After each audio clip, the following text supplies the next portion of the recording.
जवाब देने के लिए बेचैन है। एक वक्फे के बाद हम उनसे जवाब लेते हैं।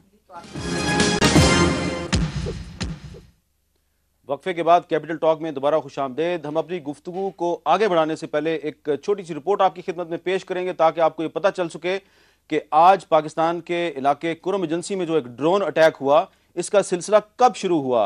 ये जो ड्रोन अटैक्स हैं ये परवेज़ मुशर्रफ साहब के दौर में शुरू हुए थे, जब वो पाकिस्तान के सदर थे, ऑल इन ऑल थे, chief of the army staff थे, प्रेसिडेंट ऑफ पाकिस्तान थे, और ये सिलसिला आज तक जारी है। डबल गेम किसने की पाकिस्तान की कौम के साथ, पाकिस्तानी अवाम के साथ, आइए देखते हैं।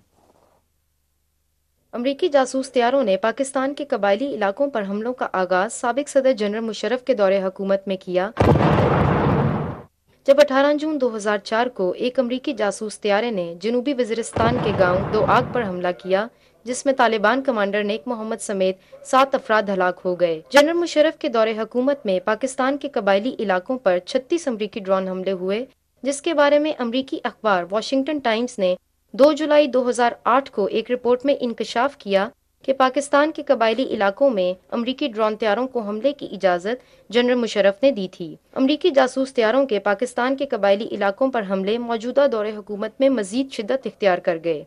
2008 से अब तक 44 ड्रोन हमले हो चुके हैं, जिनमें 300 से ज्यादा अफराद हलाक हो गए हैं। सदर बारक ओबामा के सदारत का ओहदा संभालने के बाद अब तक पाकिस्तान में 4 अमरीकी ड्रोन हमले हो चुके हैं, जिनमें 50 से ज्यादा अफराद हलाक हो चुके हैं। अमरीकी जासूस तैयारों ने कुरम एजेंसी में आज पहली बार हमला किया, जिसमें 30 अफराद जाँ बहक हुए। पाकिस्तानी हुकाम ने मुतअद्दिद बार अमरीकी इंतजामिया के सामने कबायली इलाकों में जारी ड्रोन तैयारों की कार्रवाई पर एहतजाज किया। जहाँ तक ताल्लुक है ड्रोन अटैक्स का, मेरा वाज़ेह पॉलिसी है कि इट इज़ काउंटर प्रोडक्टिव और वो मुल्क के इंटरेस्ट में नहीं है। और जहाँ भी कोई ड्रोन अटैक्स अगर इस किस्म का होगा तो उसको हमने पहले भी कंडेम किया है, मैं आज भी कंडेम कर रहा हूँ। लेकिन अमरीकी वजीर दिफा रॉबर्ट गेट्स ने 27 जनवरी को एक बयान में कहा कि पाकिस्तान में ड्रोन हमले जारी रहेंगे। 13 फरवरी को अमरीकी सेनेट की इंटेलिजेंस कमेटी की सरबराह डाइन फाइनस्टाइन ने कहा कि ड्रोन तैयारे पाकिस्तानी सरजमीन से ही परवाज करते हैं, लेकिन अगले ही दिन फाइनस्टाइन के तर्जमान ने इनकी बयान की तरदीद करते हुए कहा कि फाइनस्टाइन का बयान किसी इंटेलिजेंस रिपोर्ट पर नहीं बल्कि पुरानी न्यूज रिपोर्ट्स पर मबनी है। वफाकी वजीर दिफा अहमद मुख्तार ने भी फाइनस्टाइन के बयान की तरदीद करते हुए कहा कि ड्रोन तैयारे पाकिस्तान से नहीं बल्कि अफगानिस्तान से प्रवास करते हैं। पाकिस्तानी हुकूमत सदर बारक ओबामा से ड्रोन हमलों के हवाले से नई पॉलिसी बनाने की उम्मीद रखती है। प्रोग्राम कैपिटल टॉक के लिए लुबना टॉमस, जियो न्यूज़, इस्लामाबाद। ये जो रिपोर्ट थी, इसमें जो हकायक हैं उससे साबित होता है कि परवेज़ मुशर्रफ न सिर्फ पाकिस्तानी कौम के साथ डबल गेम कर रहे थे, बल्कि अब तो अमरीकी अखबारात कह रहे हैं कि वो अमेरिका के साथ भी डबल गेम कर रहे थे। और वो सरापा डबल गेम एक शख्सियत नज़र आते हैं, और जितना नुकसान और जितनी बदनामी उनके दौर में पाकिस्तानी फ़ौज और पाकिस्तान के खुफिया अदारों को मिली, वो इससे पहले कभी नहीं मिली। और आज वही ये कहते हैं कि पाकिस्तानी फ़ौज और पाकिस्तान की ISI को बदनाम किया जा रहा है। जितना बदनाम उन्होंने किया, मेरा ख्याल है कभी किसी ने नहीं किया। और इस पर उनके साथ एक मुनाजरा हो सकता है, अगर वो चाहें तो उनके साथ मुनाजरा भी किया जा सकता है, अगर उनमें इतनी हिम्मत और जुर्रत है। मैं तैयार हूं। और इमरान खान साहब उनको चैलेंज करते हैं कि वो आए और मेरे साथ मुनाजरा करें। लेकिन मैं सवाल करना चाहूंगा जाहिद खान साहब आपसे कि ये जो परवेज़ मुशर्रफ साहब की डबल गेम थी, ड्रोन अटैक्स वाली, ये डबल गेम अभी तक चल रही है और अब आप हुकूमत में शामिल हैं। देखिए जी, जो आप बात कर रहे हैं कि जो अभी प्राइम मिनिस्टर भी उसकी वो करते, जितना उसका बस चलते प्राइम मिनिस्टर भी प्रेसिडेंट भी कर देता है। ये एक सिलसिला तसलसल है। मैं परवेज़ मुशर्रफ की जिस तरीके से उस पर केस चलाना चाहिए ज़रूर चलाना चाहिए, लेकिन इसके साथ जनरल हमीद गुल पे भी चलाना चाहिए, असलम बेग पे चलाना चाहिए। वो जो एक्स सर्विसमैन अपने आप के सेमिनारे करवा के इस मुल्क में फिरते रहे, उसने इस मुल्क का बेड़ा गर्क किया है। ज़ियाउल हक ने इब्तिदा किया है, परवेज़ मुशर्रफ ने इख्तिताम किया है। अब ये सारे जनरल, इसके जिस द्वार में जितने भी जनरल आते हैं, इसके सब के खिलाफ केस चलाना चाहिए, क्योंकि इस ये कौम की मुजरिम है। अगर आप एक बंदे को करते, एक बंदा नहीं करना चाहिए, ये सारे करने चाहिए, क्योंकि ये सारे मुलविस इस चीज़ों में। जो आज जिस अजाब के जो ड्रोन है, या जो अब स्वाद में अगर हम ये अमन की तरफ न जाए तो कल ये ड्रोन उधर भी आ सकते हैं, क्योंकि जो आपकी सूरत हाल है वो तो आप देख रहे क्यों कर रहे। लेकिन मैं इसलिए फिर वाज़ेह करना चाहता हूं कि देखिए, आप लोग हमारे जो दानिश्वर है वो ज़रा सोचे, हमने वहाँ पे जिस तरीके से खला है वहाँ इंसाफ नहीं है। उस इंसाफ में हम तेज़ी लाना चाहते हैं, उस इंसाफ को उसकी दलीज पे देना चाहते हैं। आपकी किसी चीज़ में हम चेंज नहीं लाना चाहते हैं, तो मेरे ख्याल में उस पर इतराज़ बेजा है। अब ऐसी वक्त जो चीज़ है आपके, वही जो आपका यहाँ सेशन डिस्ट्रिक्ट सेशन जज होगा, वो वहाँ वही सेशन जज यहाँ से ट्रांसफर होके जाएगा। वो वहाँ वही अपना वो कर लेगा। ताहिर अब्दुल्ला साहब, कह रहा हूँ कि इसमें कोई ऐसी बात नहीं। आप रावलपिंडी में, कराची में, लाहौर में, दीगर शहरों में एक तरफ कंटोनमेंट बोर्ड है, उसका कानून अलग है, दूसरी तरफ दूसरा सिविल कानून है, उसका कानून अलग है। तो कंटोनमेंट एक ही शहर में कंटोनमेंट बोर्ड का कानून अलग है, दूसरा कानून अलग है, उस पर आपको क्यों नहीं एतराज? एक मैं बात करता हूं, क्योंकि अपील की इजाजत है।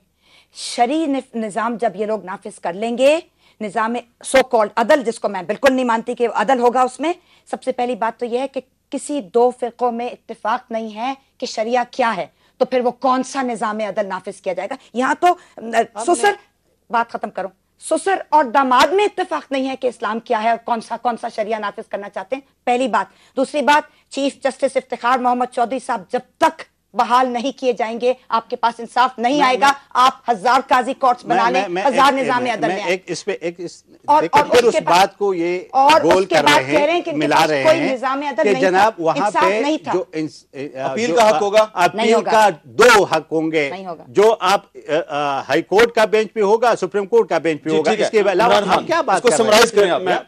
देखिए, पहले तो ये इसमें हम फंसे हुए हैं इस वक्त, ये जो अदल का निज़ाम है। देखिए, जो मैं शरीयत को समझता हूँ वो खिलाफत रास्ता की अगर आप स्टडी करें, वो सारे मुसलमान मानते हैं कि बेहतरीन निज़ाम था। उसके क्या शरिया का तो मतलब नबी सल्लल्लाहु अलैहि वसल्लम का रास्ता, वो क्या था? इंसानियत का निज़ाम, जिधर पहली फलाई रियासत और अदल और इंसाफ, यानी कि सारे कानून के सामने एक बराबर थे, ये बेसिकली था। अब वो उन्होंने हमारे पे छोड़ा था कि आप इलेक्टेड पार्लियामेंट्स लाएं और उसको डबल गेम है, ड्रोन अटैक्स की डबल गेम, इससे कैसे निकले? मैं पहले तो मैं ये कहूं कि देखें, मलेशिया के 2 प्रोविंसेस के अंदर इलेक्टेड गवर्नमेंट ने शरीयत कानून पास किया हुआ है। ये कोई इसमें हार्ड एंड फास्ट रूल्स नहीं है। बेसिकली लोग इंसाफ चाहते हैं, सस्ता इंसाफ चाहते हैं, जो है नहीं। तो ये मलेशिया में हो सकता है, तो पाकिस्तान में भी? मैं कह रहा हूं मलेशिया सबसे प्रोग्रेसिव इस वक्त मुसलमान मुल्क है। आप जाके देखें जो हार्मनी है चाइनीज और मलेज के अंदर, किसी मुसलमान क्या किसी और आप मुल्क में नहीं देख सकते।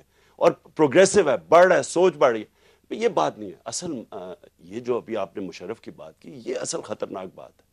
देखिए, इस मुल्क के अंदर मुनाफिकत है, झूठ के ऊपर मुल्क चल रहा है। हमें कुछ कह रहा जा रहा है, डायन फाइनस्टाइन कह रही है कि यहां से ड्रोन्स उड़ रहे हैं, यहां से मजम्मत भी हो रही है कि जी इत्तेहाद पसंदी बढ़ रही है इसकी वजह से, साथ इधर से इनकी इजाजत से सब कुछ हो रहा है, अपने लोग मार रहे हैं। ये बड़ा इसके जो इम्प्लीकेशंस हैं, मैं सिर्फ आखिर में एक बात कह दूं। देखिए, अमेरिकनों का जो आज फाइनेंशियल क्राइसिस आया हुआ है, उन्होंने साल के बाद, मैं नहीं समझता साल से ज्यादा अफगानिस्तान में रहना है। वो यहां जो जिन छोड़ के जा रहे हैं, ये जो फ्रैंकनस्टाइन पाकिस्तान में पैदा करके जा रहे हैं, इस मुल्क को कौन बचाएगा? जो वो तो चले जाएंगे। ये जो हम कर गए हैं, अपने लोगों को लड़ा दिया आपस के लिए, डबल गेम की नहीं बल्कि एक फेयर एंड सच बात करने की जरूरत है, सच बोलने की जरूरत है। बहुत बहुत झूठ से तंग आ गई है। उनकी जंग है, हमारी जंग नहीं है। उनकी जंग है, हमारी जंग नहीं है। मैं एक बात क्लियर करना चाहता हूं। देखिए, अगर हाई कोर्ट का बेंच उधर जाता है, सुप्रीम कोर्ट का उधर बेंच जाते हैं और उनको अपनी दलील पे उससे इंसाफ मिलता है, तो किसी को क्या इतराज होना? कोई इतराज नहीं। बहुत बहुत शुक्रिया है। ताहिरा अब्दुल्ला साहबा ने ये कहा है कि ये जंग हमारी नहीं, ये उनकी जंग है। ये कहती हैं ये पाकिस्तान की जंग नहीं। इमरान खान साहब भी यही कहते हैं। ये ताहिरा अब्दुल्ला साहब जोर से कह रही हैं ये अमेरिका की जंग है, हमारी जंग नहीं है। लेकिन इन्होंने जो मालाकंड में जो ये ऐलान किया है ANP ने, ताहिरा अब्दुल्ला साहब ने उसकी मुखालफत की है। लेकिन इस पर सबका इत्तेफाक है, ये जो डबल गेम पाकिस्तान में चल रही है, परवेज मुशर्रफ के दौर में ये डबल गेम शुरू हुई थी ड्रोन अटैक्स की, अब ये डबल गेम खत्म होनी चाहिए। इस पर सबका इत्तेफाक है। और ये जो हमारे वजीर आज़म साहब यूसुफ रज़ा गिलानी साहब सिर्फ मुजम्मत कर देते हैं, ये काफ़ी नहीं, क्योंकि उनकी मुजम्मत के बावजूद ड्रोन अटैक्स नहीं रुक रहे और इससे उनकी क्रेडिबिलिटी मुतासिर हो रही है, हुकूमत की क्रेडिबिलिटी मुतासिर हो रही है, पार्लियामेंट की क्रेडिबिलिटी मुतासिर हो रही है। और अगर पार्लियामेंट की क्रेडिबिलिटी मुतासिर होगी तो इससे पाकिस्तान की जो सियासी कूतें हैं उनकी क्रेडिबिलिटी भी मुतासिर होगी। और ज़रूरत इस बात की है कि वो गैर सियासी कूतें जिन्होंने इस पार्लियामेंट को और पाकिस्तान में अमन अमान की सूरत हाल को ख़राब किया, जिसके नुमाइंदे परवेज मुशर्रफ साहब थे, उनको आज चैलेंज किया इमरान खान ने कि इमरान खान कहते हैं कि मैं साबित करूंगा कि आप सबसे बड़ी डबल गेम करते रहे पाकिस्तान में, और पाकिस्तान को आज जिन हालात से दो चार किया इसके जिम्मेदार आप हैं। तो अगर आप वाकई अपने आप को मासूम समझते हैं तो इमरान खान का चैलेंज कबूल करें और इनके साथ मुनाजरा करें। हामिद मीर को इजाज़त दीजिए। अल्लाह हाफ़िज़।